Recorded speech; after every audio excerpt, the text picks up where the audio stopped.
listening to the Punisher Waterfowls, the Union 0430 podcast. Brought to you by Real Geese Decoys, the most technological advanced silhouette decoys on the market. And Vortex Canada, the force of optics.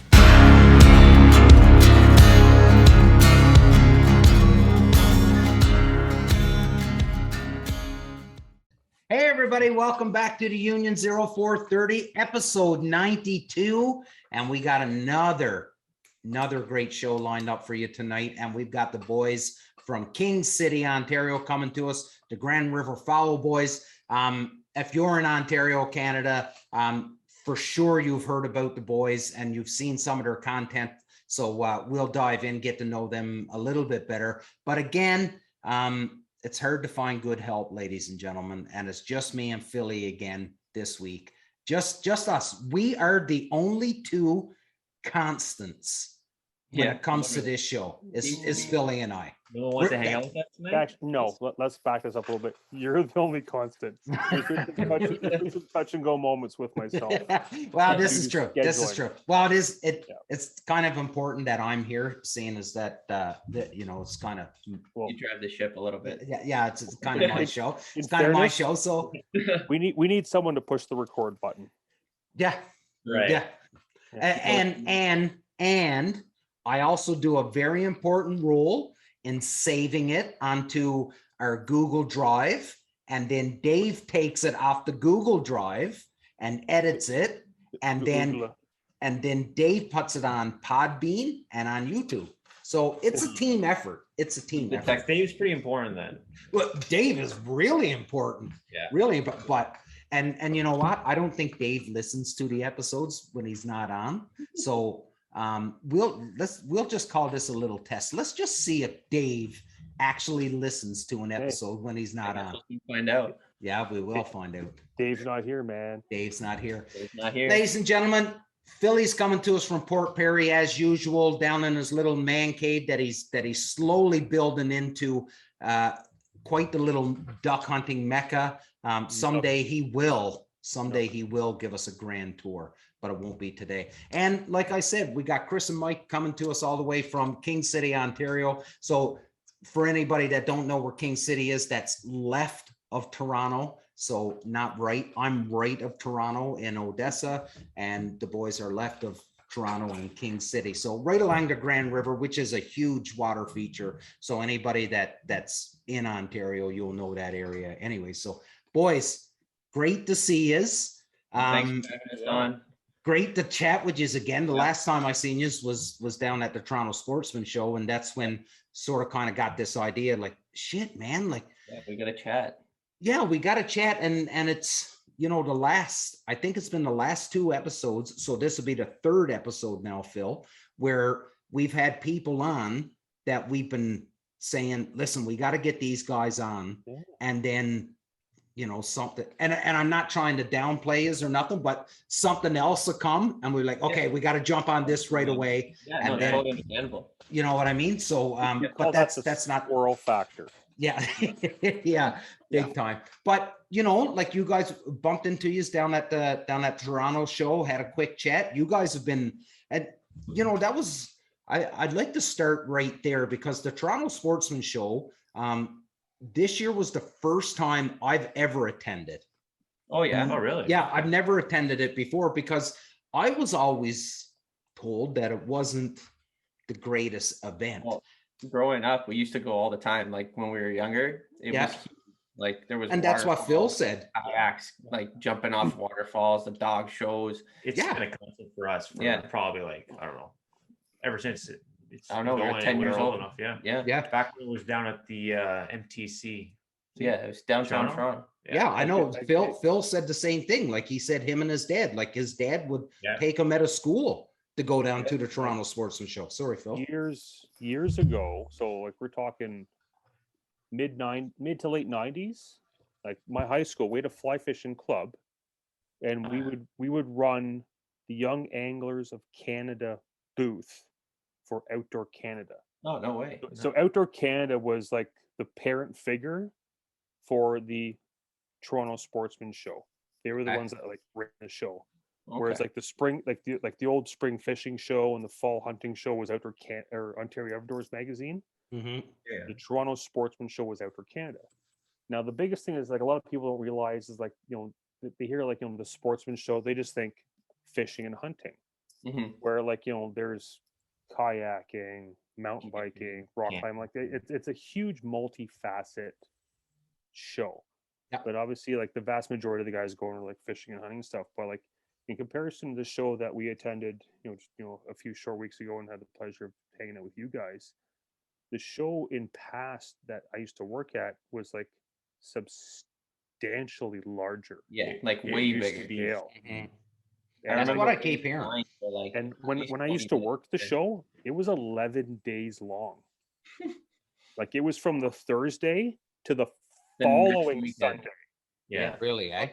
Not just Thursday to Sunday. Yeah, you could go 2 weekends almost, right? Like, Oh yeah, and it would take you Yeah. that long to go through the whole Yeah, bloody yeah. show.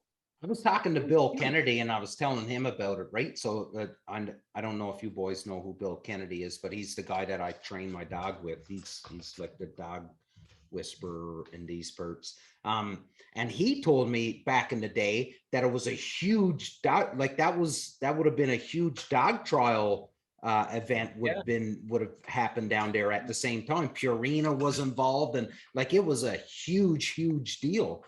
Yeah, And we used to plan our like weekends going to these dog shows and getting ready to watch them because they were like amazing. Really, eh? Really. Yeah. So I've been talking to the general manager of the show because again, right? Like this is the first time I've ever attended it and stuff. So I didn't realize that this year is the first year that this new company has taken over the show. So so the first time so this company, whatever the company is called, I don't know, but this is their first year running the show. So I'm just chatting with them and I'm like, like what's your plan and stuff like this. Obviously they're not going to tell me, but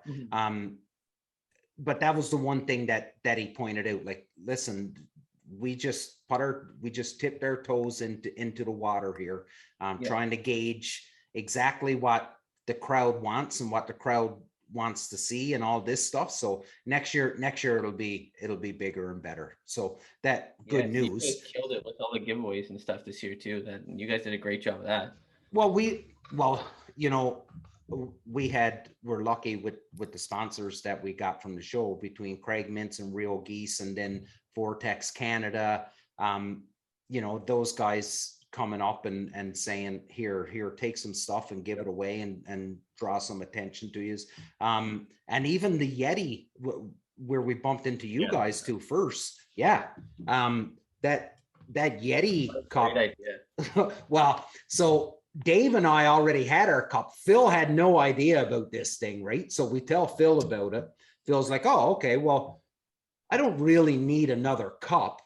And then Phil finds out, well, wait around until 2:00 and they'll put a beer into it. And then he's hightailing it, kicking kids over along the way, trying to get down to the Yeti booth to get a fucking mug. Pretty much I took Mark's cup, pushed him aside and ran. So you guys didn't have a booth set up this year, but you guys went and sort of hung out and walked around and interacted and did your thing. Like what's your thought on the show? And I doubt if the general manager is watching this episode or is going to be watching this episode, but if there was something that you would suggest, what would it be that you would suggest to make it a better for next year? I'm sorry to put you right on the spot, but I don't know. Like the show's good. Like I know what Philly's saying. It's been getting progressively smaller over the years, but it's still like I find it a great way for people in the network. Like we don't get to see you that that's often. right. That's right. A couple of years ago, right? Yeah. But it brings people from at outside a Waterfowl event. That was the last time. Yeah, exactly. So it brings people from outside Toronto because it's like a central-ish location and it still attracts people who want to come in and network. So I think it's great for networking. Like I'm sure you guys saw a bunch of people who haven't seen it all, maybe just through social media or whatnot. Well, even us, like we always throw it up on our Instagram or that we're going to be attending, and if you're going to be around, let us know. DM us. Let's go live. In terms of like what to improve, I don't know. Like I don't think there's much more they can really do at this point. If as long as people keep going, then the event can get bigger. They just need to entice vendors. As long as they get good vendors to come out. Like there used to be so many vendors that they filled up like the Toronto Convention Center in downtown. That thing had like massive halls. So I don't know. As long as they do a good job to attract the right vendors that people want, then you'd be okay. So you bring up a really, really good point there, because that was something that I was going to say to sort of kind of, because I know, and I've got friends that were very, I don't want to say unhappy, but they weren't big fans of the show. Right.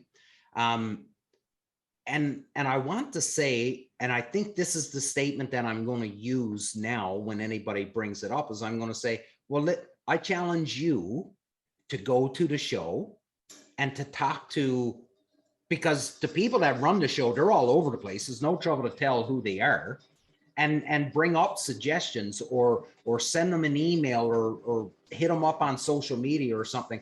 Yeah. But don't say it to me.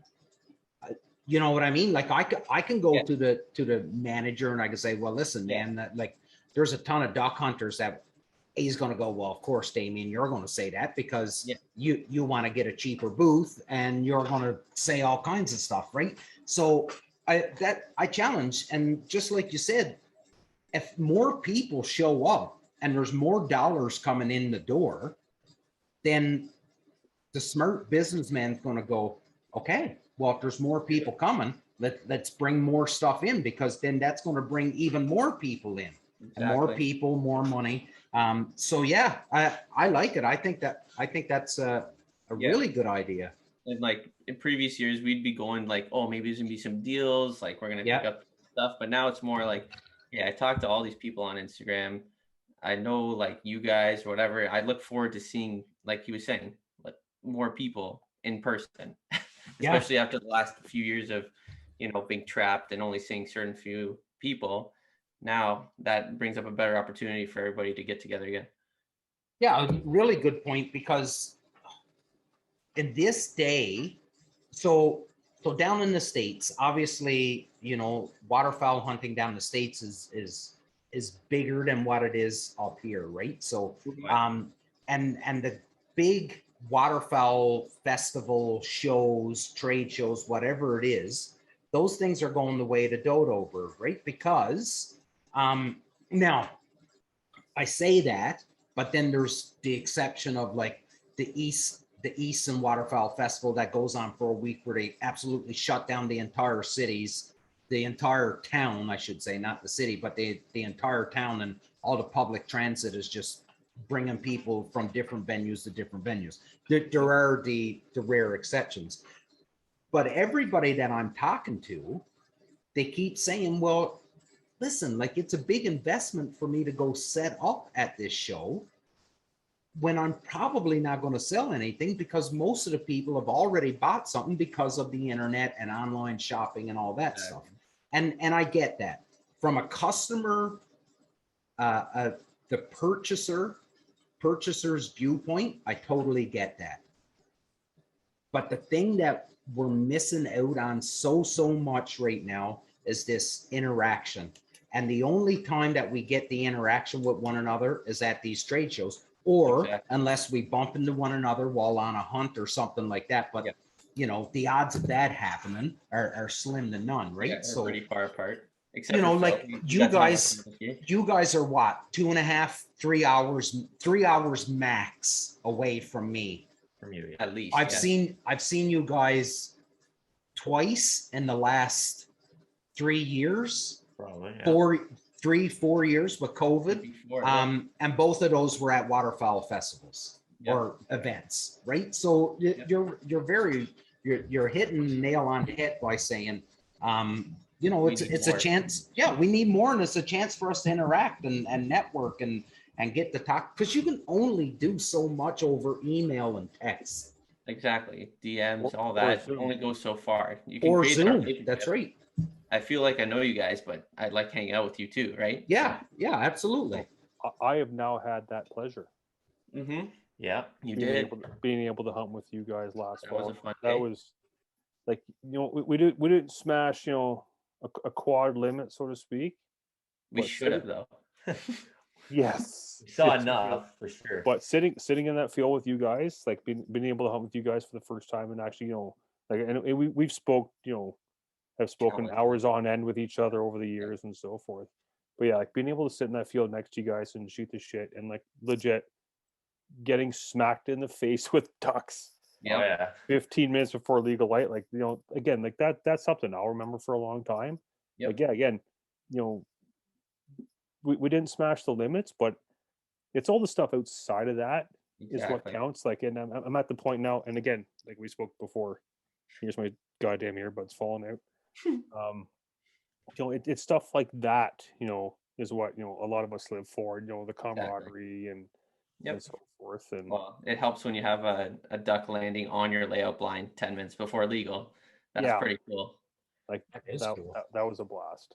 If it was No, go for it. Sorry. if it was 10 minutes later, it would have been a little bit better, but You guys would have put that 20 gauge through its ringer.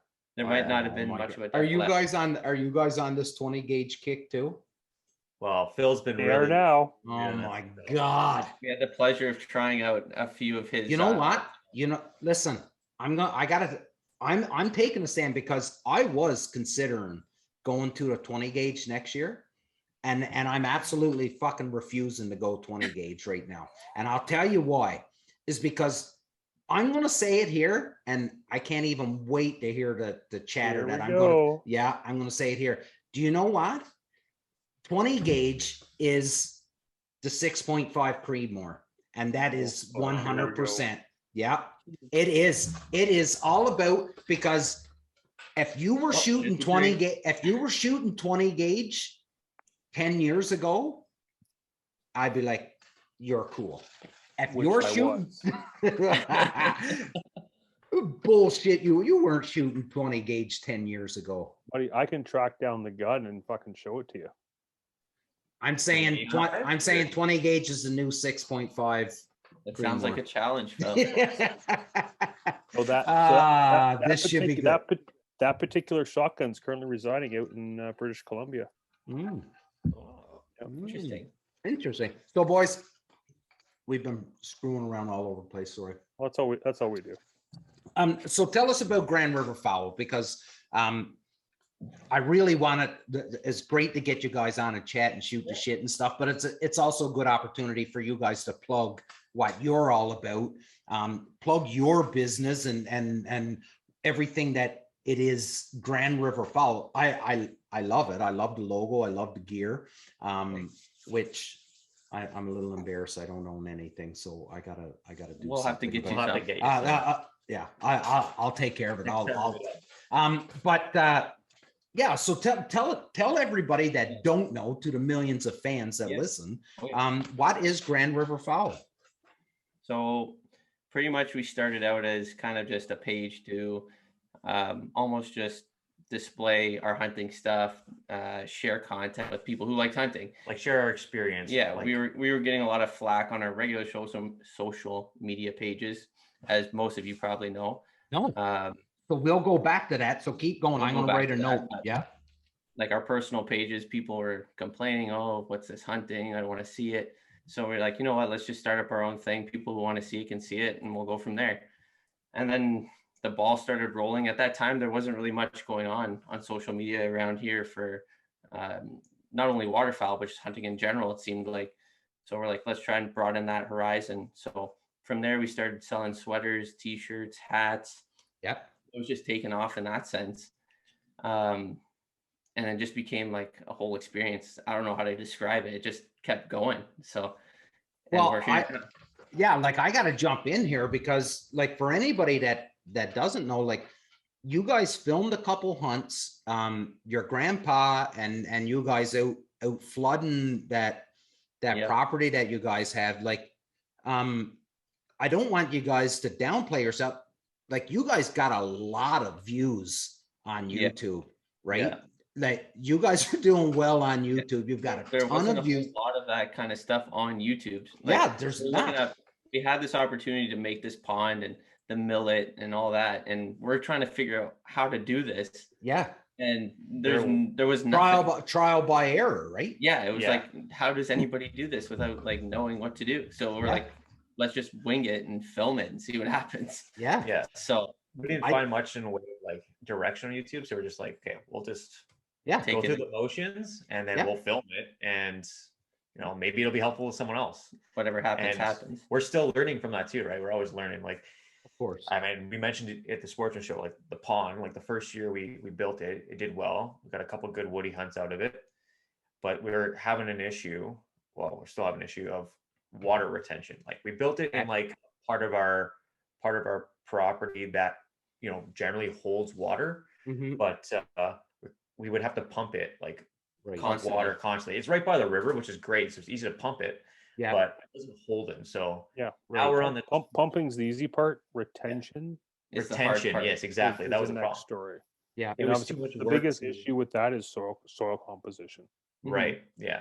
So you know, thinking being an engineer, I would have thought about that, but we didn't. So now we're if anyone knows anybody who has an extra load of clay that they want to offload. I was just going to say clay. Yeah. Well, I was just going to say, I'm like, well, then, you know, because clay is not it's not class A gravel. It's not a, you know, it should be fairly cheap to get, but then again, you know, you got to bring it in by the tandem load. Exactly.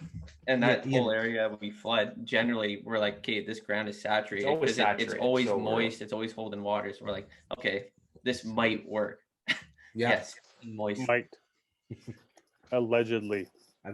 Yeah. No, I do, and I love it, and I love the fact that I tell you what I like the most about it is that the fact that you guys acknowledge that, listen, we don't know if this is going to work. We're really just trying, and if anybody can learn from our mistakes, so be it. If this works out first shot, then we look like geniuses. Right. But if it doesn't, well, we're just, you know, it's trial by error, just like you said, right? If it doesn't work, we don't speak about it ever again. Well, no, because now we are. Yeah, now you are, but still, like, you got your grandfather out there with you. He's helping you. God love his heart. He's out there and into the shit and into everything witches. So it's awesome, right? And it's awesome to see, because one thing that YouTube and social media, it's sort of like a double-edged sword, right? You've got a group of people that are trying to, and I got to be really careful on how I word this, but you've got a group of people that's trying to pretend that there's someone that they're not. And then you have a group of people that are, listen, this is it. This is how it is. It either works or it doesn't work, right? Yeah. So when people talk about YouTube and Facebook and social media and the videos and TikTok and all that stuff, you can't just take the bad, because there's a bunch of good that comes with it too. Oh, yeah, and exactly. I think what you guys were doing or are doing and continuing to do is that it is a good thing, because you're just being humble. Like, you're just two dudes trying to make a place that you could shoot some ducks. And that's it. And I don't know how many people tell you, but I can guarantee you that there's a lot that are like, I'm glad I watched that video, because now I know not to do this. Do you know what I mean? Yeah. And everything, and you're an engineer. So listen, time is money, material is money. Listen, nobody wants to be just flushing, right? So I love it. I think it's awesome. I think any of yous that haven't, anybody that's listening, if you haven't checked out the Grand River Fowl boys on YouTube, you really should, because it really is some good content. And I got to tell you that I was jealous for a while watching it. I'm like, man, look at the boys. They're just getting all these hits on YouTube. And I'm like, you know what I mean? Like, expected it all, to be honest. Like, yeah. And that's the beauty about it. When you don't expect it, or you're just like, I'm just doing my own thing. If it works, it works. If it don't, it don't. That's the beauty about what you guys are doing. And I absolutely love it.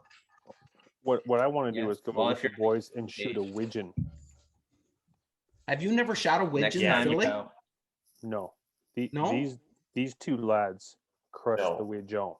The widgeon? Oh, boy. Phil, you got to come out. October time. We'll have Buddy, you out. We almost had you on a widgeon. I will bring a gun. We almost did. It was and a camera. Widgeon or the mallards.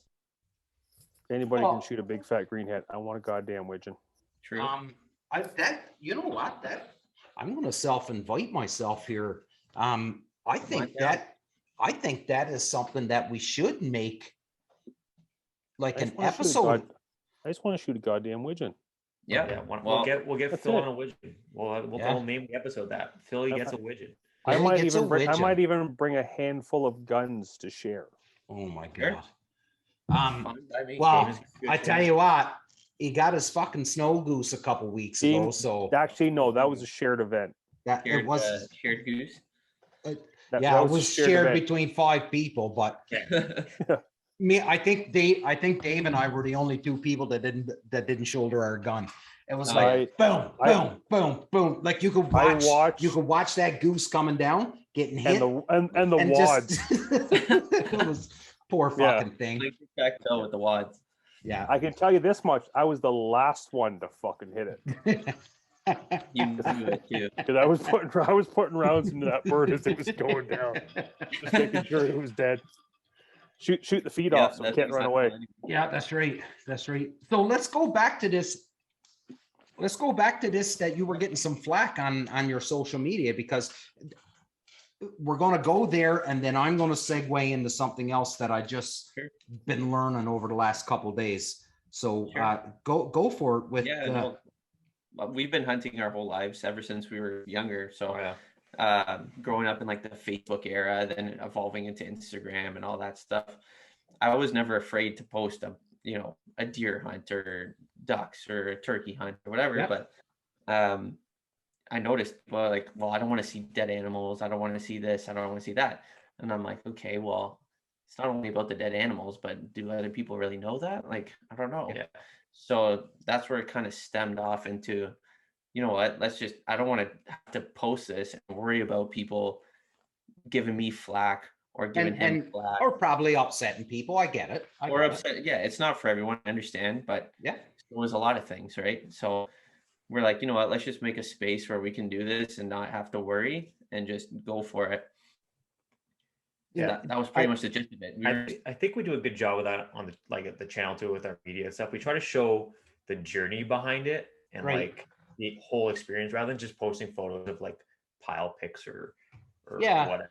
And the ground. We try to make whatever reels or short videos showing like how we got there, who's involved, like the whole experience. I think we try our best to do that. I don't know. Maybe you guys can comment whether we do. Yeah, no, you do. And I think it's a good thing, because I think, actually, I don't think, I'm pretty positive that the majority of the anti-hunters, not the non-hunters, because there's non-hunters that really don't give a fuck that we hunt. But the anti-hunters, I don't think they realize how high we regard the animals that we hunt.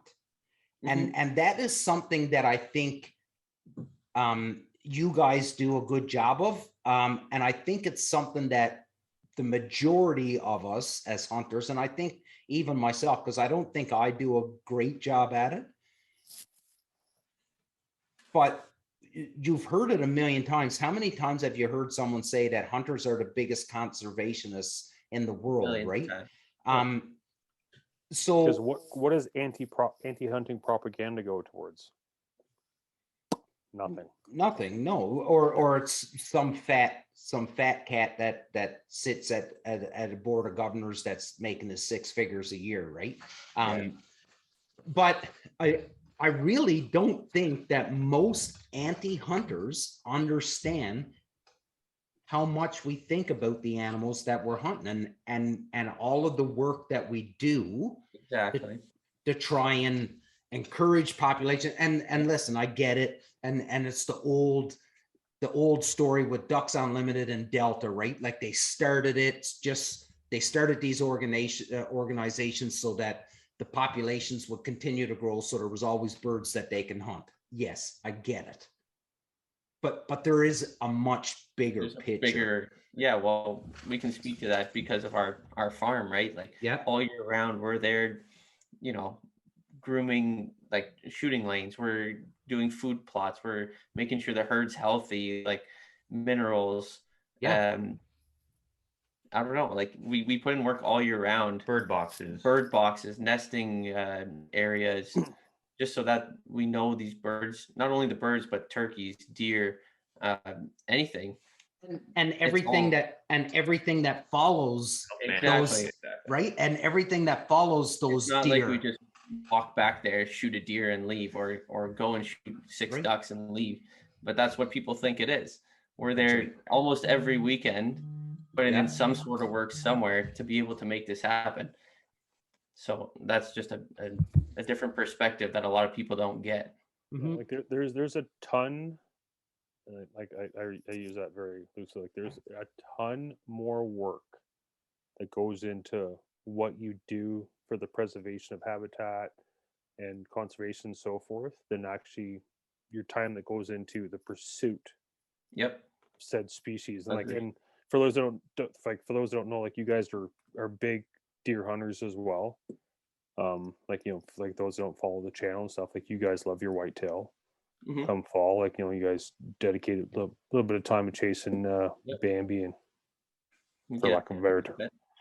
But like the amount of work and effort that goes into, you know, habitat conservation and, like, you know, on the hunter side of things, like food plots and stuff, like people just don't get it. Like a lot of this time, effort, and money goes into the benefit and conservation of said species.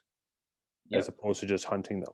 You know what? Because you want them to thrive, you want them to reproduce, you want them to do better, and this is why you put all this time, effort, and money out of your own pocket, because you're not getting compensated by like the ministry or whatever. That's right. You're doing this out of your own good, out of your own pocket for the benefit of said species. And all these aunties don't see that. No. And they need to get stuffed. That's a really good point, Phil. So I get it, the time and the work. Yeah, get it. But it's also your own earned money. It's your own money. And I'm going to tell you, it's not. So I know nothing about a food plot for deer, other than I know that it's expensive, and it's time consuming. It takes a ton of work. It takes a ton of effort, and it's not cheap to do. And that is, I understand. And this would be the hard thing in trying to talk to an anti-hunter, because they're just going to throw in your face where you're just doing it because you want to shoot a big animal. Well, yes, I do. I do want to shoot a big animal, but I also want to make sure that the animal's healthy, that its offspring is healthy, that it's going to continue to build the population. Much like I don't do it as much as I wish I did, but only shooting greenheads. Like, how many people do you know that will only shoot a male mallard duck?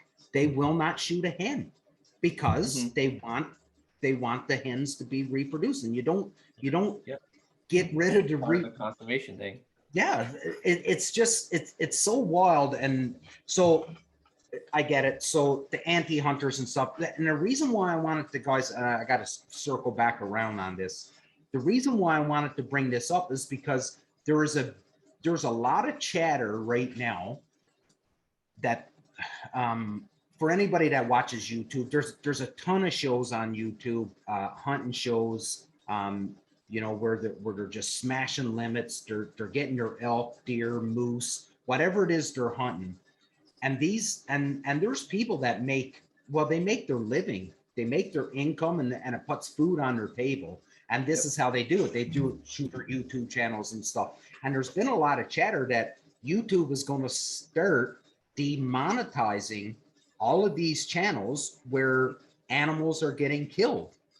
Yep. Really? Oh. Yeah. So there is that, like, YouTube is cracking down on it. So anything, and we've Phil and Ryan in past episodes, and we all feel like it, but Phil and Ryan really went on a big rant way back when over these tasteful or these distasteful pictures that people put up after they shoot an animal, be it a bird or an animal or whatever.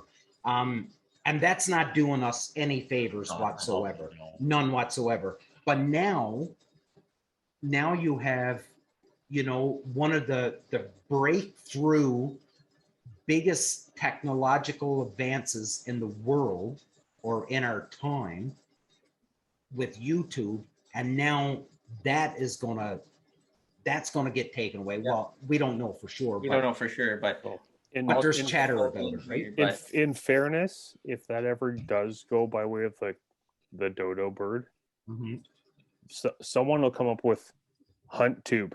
Yeah, of course. Well, hey, it's already started. Trademark. Is that right? Is that right, Chris? I want royalties. On that? Yeah. Somebody's already started something like that, Chris? Yeah, there's a few guys on YouTube who've already started. I can't remember the name of it now, but they have started a website where it's just strictly outdoors content that people aren't going to get penalized for. And there's always ways around it. Exactly. So, and the reason, and one of the biggest reasons, so I've known this, talk to Jeff Coates and talk to Bobby Hayes and talk to all these people. And they've all said that this is what they're hearing. But today I listened to the podcast from the East Coast Waterfowl Mafia, and they had a guy on, I forget his first name, last name was Hines. Anyways, big time guy down in the States, big time waterfowler. And he's got a show, or I think it's a channel called The Roost. I've watched it before. I just don't know too much about it. But that's ultimately what he done was that, listen, you're taking away, you're censoring me. I can't show this. I can't show that. So now what he's done is he's made a subscription based Patreon or something like that. Well, it's his own thing. So if you want to watch it, you can watch some stuff for free, but if you want like the really good stuff, you pay a monthly fee, right? And do you know what I'm thinking here, Damien? What? Only hunts. I'll play on the only film. Oh shit, Dave! I hope you're listening, Dave, because only you need. No. Do you know who needs to be listening? Yeah, Greg Taylor. Greg, only dear, hunts. If you can do me a solid, bro. Only hunts. Hey, so Philly, I'll throw this to you. You create only hunts. You do all the work, get everything done. We'll slip in there. I'll throw you an honorable mention. There you go. Yeah, there you go. No, but seriously, like, this is where we're going, right? Because the squeaky wheel gets the grease, and listen, as a hunter, it upsets me that the antis are getting their way, but at the same point, I see some of the stupid pictures and videos that make its way on, and you can't blame an anti-hunter for thinking some of the things that they think. We are our own worst enemy. Oh, 100%. A million times, and I agree every time you say it. Mm-hmm. But recently, actually, because we have, I don't know if you have a Facebook store or a marketplace store for your gear, but we have linked to Facebook our shirts and whatever. Yeah. And we used to have a shirt that was just like something similar to this, but it was like a crosshairs with our logo in it, and it was called the Crosshairs Tee. And recently, I think this was actually just last week, they said they're taking it off marketplace because it goes against their guidelines. Just because it's called the Crosshairs Tee, right, and it involves firearms. Yeah. You can thank Fuckerberg for that. Yeah. Well, so it's already starting in that sense too. It's like something as simple as that. Come on, like it's not that big of a deal. Yeah, I agree with you 100%. That is all California right there. Big California, big tech right there. 100%. But I think, and there are a lot of people, and I'm not sure I'm one of them. Actually, I'm convinced I'm not one of them. But there are a lot of people out there that are very, very well-spoken, educated advocates for what we do. And the problem is that our people that are very well-spoken, educated, and advocates, they get drowned out by the antis. And that's the problem, right? Because if our voice was the loudest, it wouldn't be an issue. But our voice is the loudest right now. Honestly, I think, Damien, I think the biggest issue is those educated, smart people and stuff. They get drowned out by our own Neanderthals. The knuckle draggers. Big time. The antis are not the problem with drowning out our voices and stuff. It's the knuckle dragging meatheads. Right. Is the problem. Right. Yeah. We are our own worst enemy. Yeah. And it's the knuckle draggers are normally the loudest, right? It's the mouth breathing. Yeah. Knucklehead, knuckle dragging meatheads that are the issue. Yeah. I agree. Not so the antis. We've got more than our fair share of articulate, smart, well-spoken advocates for the hunting and so forth industry. Yeah. But it's our own melon heads. Very drown true. them out. Yeah. I agree. Yeah. And that's the problem. Yep. No. People don't know when to keep their mouth shut. It's almost better to stop talking sometimes. My beer can has a higher IQ than you do. You should probably stop speaking. I can dig that. I can believe that. I really can, especially because I know of a couple here in Ontario that I absolutely refuse to even converse with. Because I know that it's a yelling match. Yeah, it's not even worth the it's not even a conversation. It's a yelling match, right? Who screams the loudest? So good one. So Phil just text me one of the names that I'm really thinking of, and I'm sure you could think of the other name too, Phil. Yeah, I'm with you. Yeah. So, but without getting too far away, I think what you guys are doing is the right thing. Is that you're being very humble. You're not trying to pretend to be something that you're not. You are two cousins. Yeah, two cousins that just love hunt. Just having a time, loving the hunting, and going to the hunt camp, fucking around, which is half the fun, right? Because so talk us through. So this is where fucking around comes in. Yeah. Talk us through the night that you said, you know what, we should go flood Papa's field. Oh no. Do you know what I mean? You had to ask for permission first, so imagine how that went. Permission. Dear Grandpa, we want to fuck up your land. But seriously, that had to be at some point one night. One night you're sitting around drinking Crown, and you're like, you know what? We should flood Papa's field. I digress. They were drinking Bird Dog.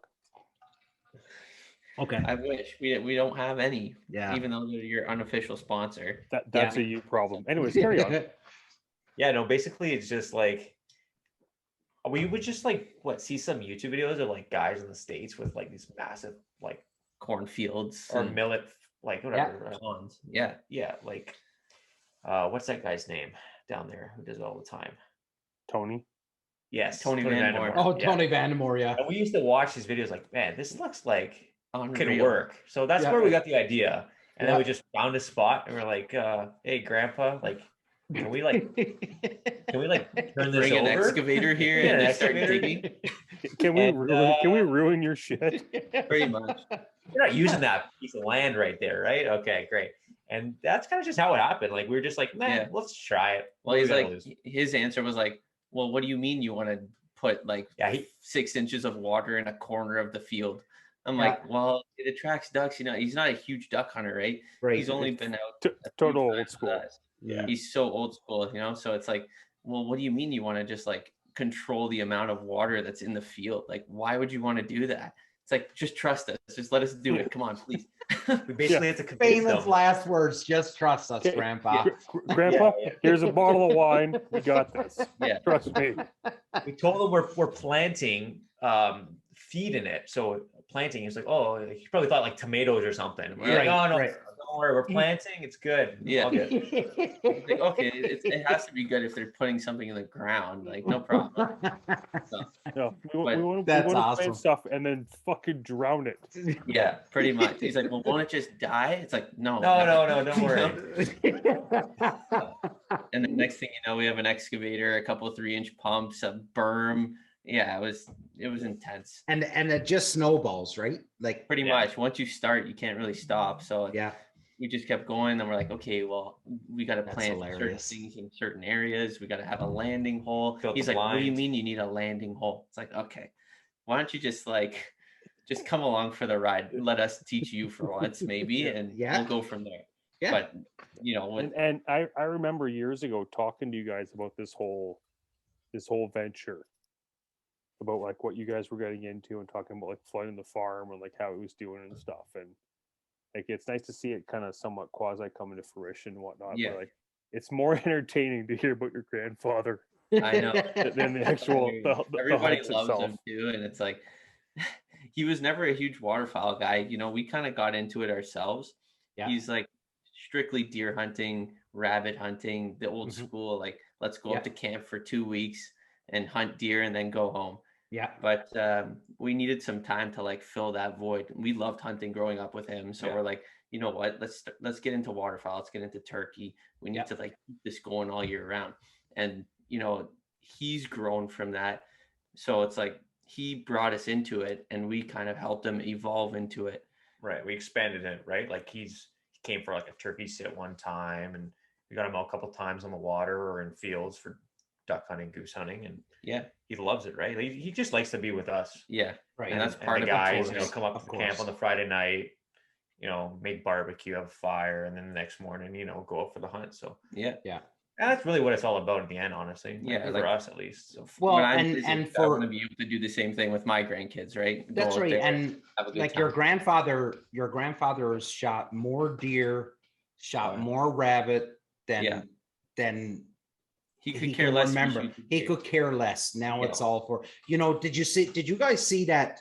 I think it was Mossy Oak. I could be wrong, but I'm pretty sure it was Mossy Oak. It is. Put a post on today Yeah. of the 91 gentleman. years old.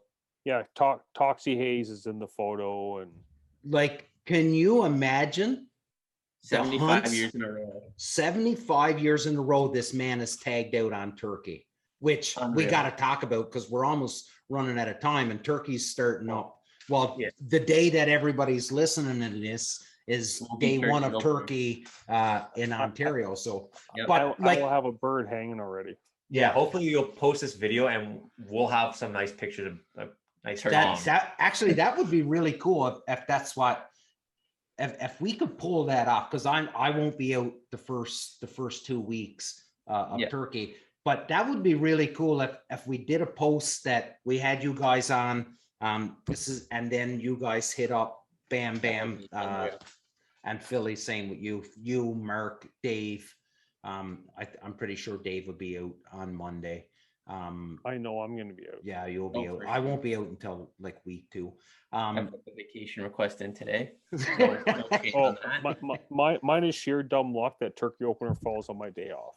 Oh, really? Beautiful. Even better. Sheer dumb luck. Yeah. But yeah, like your grandfather, like he could care less about shooting a deer or shooting anything. That's why Yeah. when you say he just loves being with you, that's all he cares about. He just wants to be up in the goods with you guys. He's done his share of getting excited and the goosebumps. Now he wants to see you guys with the goosebumps. Yeah. And you know, that's and listen, 20 years ago, if you would have went to your grandfather and said, listen, we want to flood a corner of your land, he would have told you, go fuck your hat. Go fly. You're not getting it. But now he's watching you guys, and he's like, if that's going to keep you guys coming up here every weekend, then that's what we're doing. Yeah, that's right. 100%. If I get to kill stuff with you doing all the hard work, no problem. He just wants to eat the meat after, right? So we do all the work. Yeah. Yeah, don't let those old bones fool you. His brain his mind is still pretty sharp. He knows what's going on. 100%. He knows what's happening. But yeah, with turkey season coming up in a few days, well, if you're listening to have you got your bird? Have you found your birds? Yeah, we pretty much exclusively hunt our farm and a few neighbors. Yeah. There's a good enough population in that area that we're set over there, but we gained permission on a new farm this year that we're kind of excited to hunt. We hunted it for waterfowl season this year, and he's like waking up every morning and he's sending me pictures of turkeys in his field, and I'm like, all right, well, are we gonna hunt it? Are we not gonna? And he's like, we're gonna get the feelers out. Yeah. So now that that's secure, we're gonna try and get after it on a new farm, which is always exciting too. That's so cool. Yeah, nice. We're pretty excited. You know, and Phil, chime in on this too, because I don't know, how many turkeys have I shot? 4. So yeah, we need to fix that this year. I've only shot 4 turkeys, so I've only went out turkey hunting 5 times, right? We need to fix that. So because it's not like I like it, I enjoy. Actually, I'll tell you why I go mostly is because my son loves it. My son loves turkey hunting because in our experience, it's very quick, right? Like there's not a lot to it. We go to a place where there's turkeys, we set up, wait for first light, they come in, we shoot it, clean it, and we're heading home, right? So in fairness, the best part is you put out 3 decoys as opposed to 200. Well, yeah. So, but this is the thing about, so I don't know how turkey hunting happens anywhere else other than, Southern and Eastern Ontario, which is scout, find your bird, and then, or you find a flock of birds, right? Yeah. A general area, and you go, okay, there's turkeys here. And even the night before, because I've done it when I hunted with Mark Fitch and Ryan Bro, we've like, okay, we put them to sleep. We'll come back tomorrow morning and we'll get them, because scouting is key, right? Yeah. So for people that say, I'm going to turkey hunt, and they blindly get up in the morning, and I'm not saying anything bad about it, because I really don't know.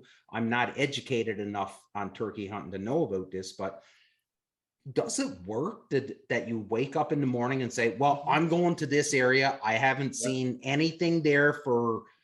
That's how we mainly hunt, to be honest. Yeah. Really? Well, we know they're in a general... They're in the area, so... Right. But seriously, like, you guys don't... Because when I've done it, like, we've literally watched the bird go up into the tree. Well, we do that too sometimes. Yeah, for us, it's kind of hard because obviously we have full-time jobs, right? So it's hard for us to get up there Friday. We have to drive usually an hour to our spot. So by the time we get up there, it's almost too late to get back there and scout. Okay. Right. Yeah, that makes sense. The next morning, we kind of know a general. We have cameras. Yeah, we have cameras too. But in the morning, you hear that gobble, you can slightly adjust to where you are, right? Like, we know, like, usually where they hang out. So if we're close enough, we're not going to move. But if we hear that gobble in the distance, we know kind of where they're going. We'll adjust. It's like, you got to be stealthy about it, right? Don't be too obvious. Take your time. Okay, so it's not a slam dunk for you guys every morning, No, right? no, not Okay. usually. So for the last 4 birds that I've shot, three. The last 3 birds that I've shot slammed down. Yeah. I knew where they were. I You've know been spoiled. I have been 100%. Not always like that. Yeah, but see, that's the only experience. And so for me to say, I have hunted where I've said, well, and I've been with people and we're like, well, there's turkeys in the area, they should come by, and they haven't, right? But but the last 3 birds that I've shot, and my son Cade's been with me, like, I don't know, 20 minutes, 20 minutes after legal, we've got a tom down, and we're snapping pictures. Do you know what I mean? Out of all the birds that I've ever shot and all the turkey hunting I've ever done, never once have I ever roosted a bird. Never. Interesting. Really? So all the hunting that I've done, like I scout in the morning, because like come evening time, like, you know, you have a big dinner, you're winding it down, whatever. I have never once roosted a bird. Really? All my scouting is done like, well, I'll do like kind of quasi midday, late morning scouting. Okay. Where like you'll see birds out in fields and stuff, and you can pretty much get an idea. Like there's a huge tall wood stand 300 yards from you, and you're an hour into legal light. You were roosted right there. Yeah, exactly. Pretty much a guarantee. Mhm. And all the properties that I hunt, and like I'll move around a fair bit just so I'm not like hammering the shit out of one property over and over. You can pretty much get an idea. And like, again, I've been turkey hunting for like 20 years and hunting these properties year after year. You develop a sense of, you know, and an idea of where these roosts are, and you can pretty much peg her down to within 100 yards or 2. Yeah, like with us, there's So again, but that's how I do things. yeah. So I don't need to roost a bird. Yeah, I know for the past 10 years, that's where it's been. that's the tree they use. Yeah, and that's where I was kind of I'll going. sit over there.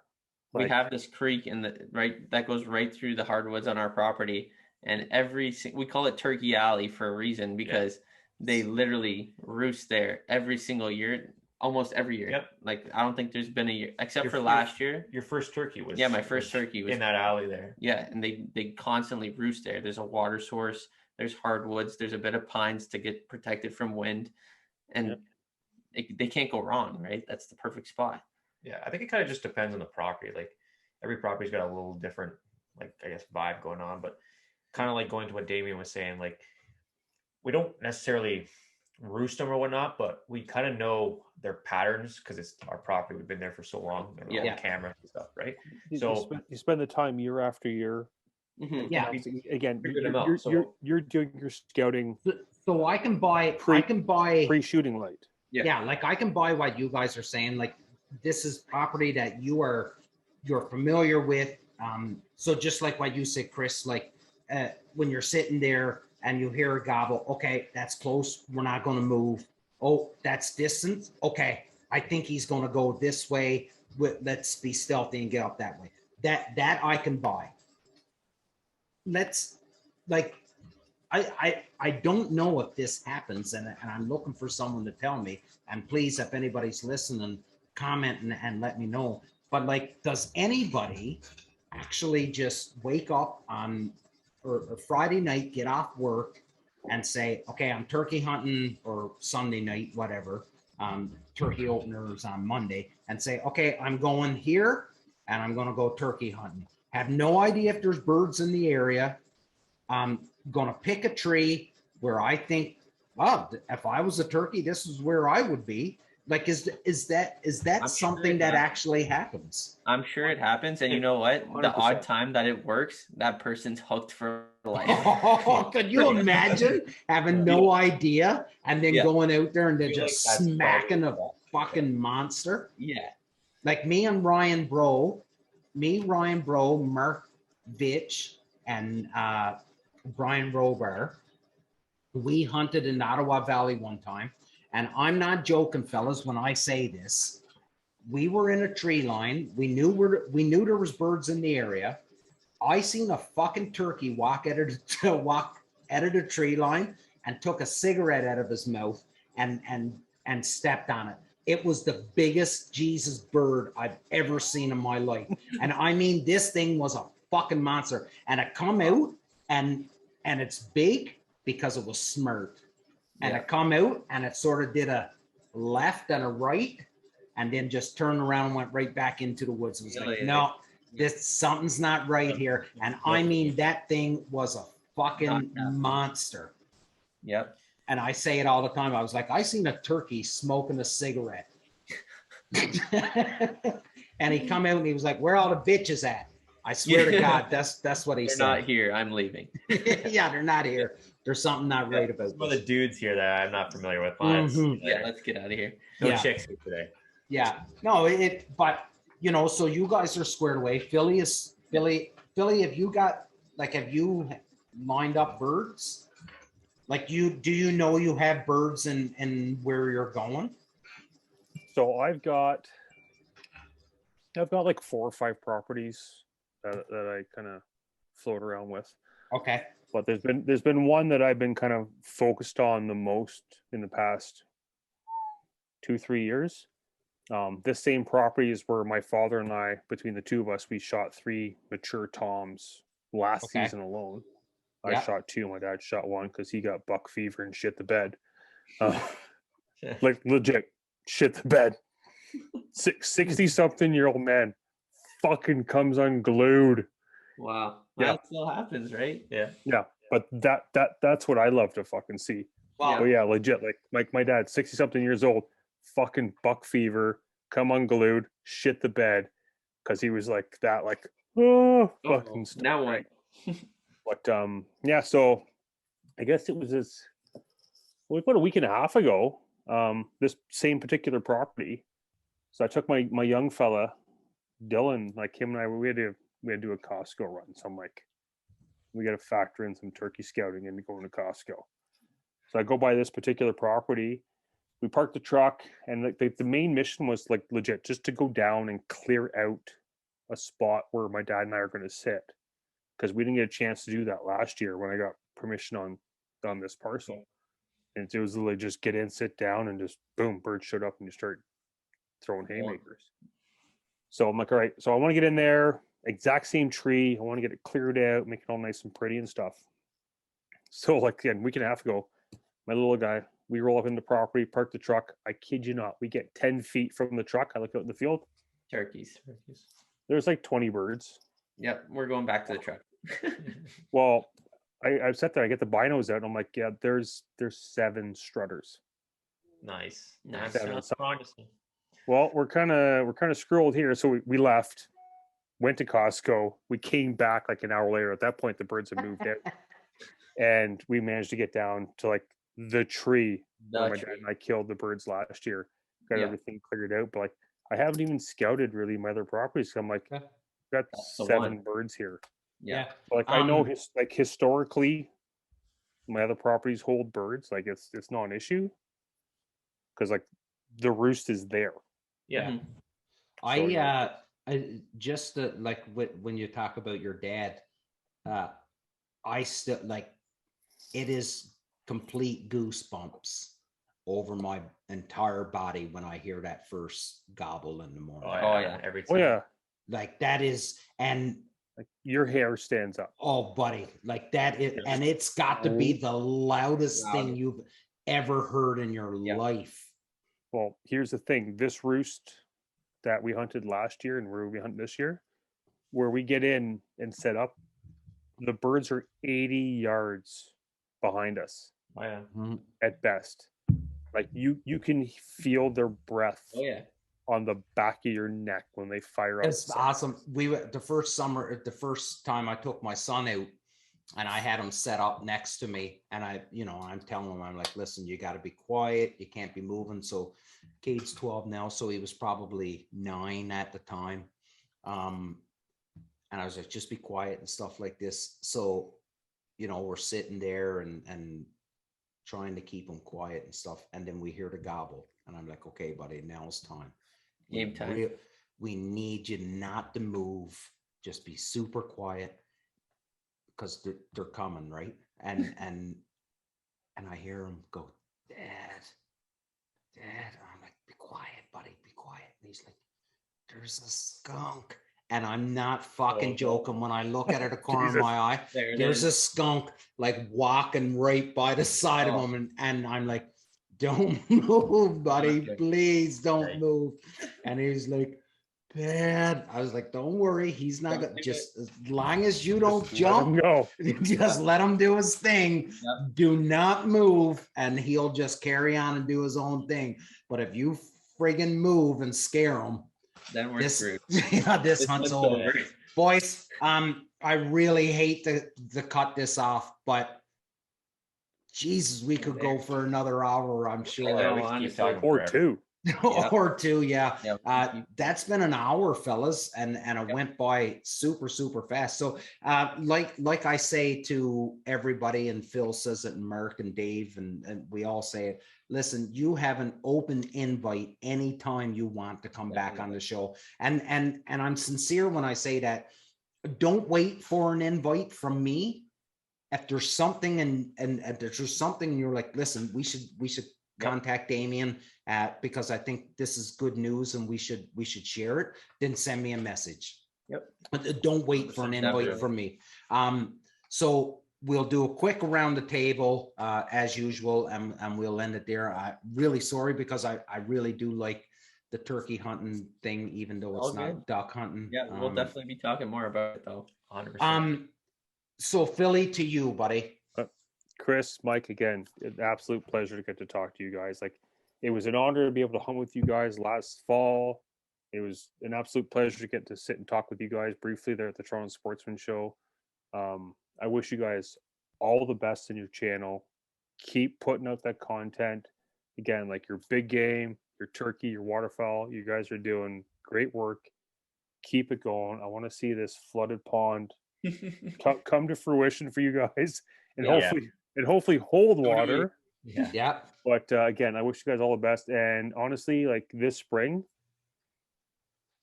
if you guys want, open invite, come out with me. I'd like to put at least one of you guys on a turkey. Sounds good, dude. And if not, put you on a turkey. At least we'll take pictures of us turkey hunting. Exactly. There you go. Get some content. But again, you guys are doing great work. Keep it up. Keep going. Thank you. Appreciate that. Absolutely. Thank you. Thanks, Phil. Mike. Just thanks for having us and giving us the platform to share our journey and chat with you guys. And well, 100% have you guys out to hunt camp this year. So we got to line something up. I know we got Phil out last year, but if we can get the whole team, that would be great. I'm just going to throw it out there. I've never shot a deer.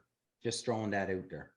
Never, ever shot a deer. I've only ever deer hunted once, and that was with Rich Fanning last year on a veterans hunt. Well, we do a whole week on shotgun week, so might have to get you out there. It's been waterfowl season though, Damien. So no, absolutely not happening.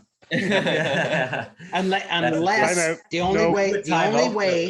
only way I'm hunting deer is if it's a duck hunt in the morning and then a sit that in could the actually afternoon. Would work. That's the only way it would work with me. Because we take the week. Sometimes if we have a pretty successful deer hunt early in the week, we'll do that. We'll duck hunt because for some reason, I know we're going beyond our time here, but for some reason, every time we're in the deer stand, the mallards seem to come through our area all the time. And then we'll be watching from our stand.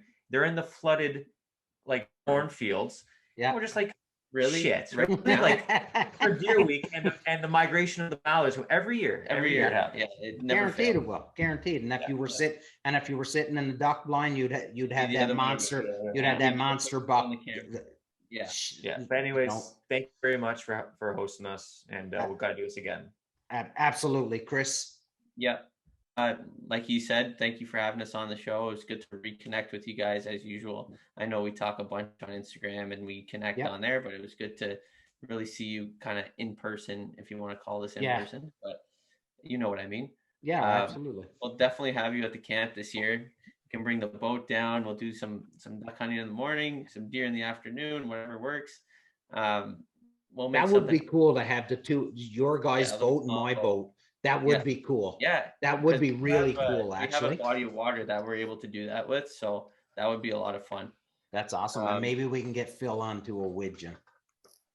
Philly shoots a widgeon. That's the episode. I'm with the 28. Oh, for fuck's sake. Put it in the archive. There you go. But yeah, Boys, like I said, thank you so much. Thanks so much for doing this. And I really do mean it when I say thanks so much for doing this, taking time out of your evening, coming on with us. It was a great episode. Yeah, I love it. I'm biased. I hope everybody that listens love it, because there was a great amount of education, a great amount of some humble pie that was served up here tonight. And I hope everybody realizes exactly that you guys are 100% the type of people that we are, and that we don't pretend to be anybody that we're not. We're just a group of friends that love hunting and love hanging out and talking about hunting. Ladies and gentlemen, before I go, I do have to throw a shout out to Rocky Stockdale and River Rat Decoy Rigs. Listen, I get no money, nothing from Rocky for this, but I'm telling you, this is the sickest hat I've ever had. So please, if you take anything I say, go hit up Rocky, because I love his hats. Buy a friggin' hat from Rocky, because I guarantee you will not be disappointed. Ladies and gentlemen, this is the Union 0430. We are as advertised. We're not experts. We're not guides. We're not professionals. Just a bunch of friends that love one another's company, and we love hanging out and talking about hunting. Until next time, we'll chat again. Big love.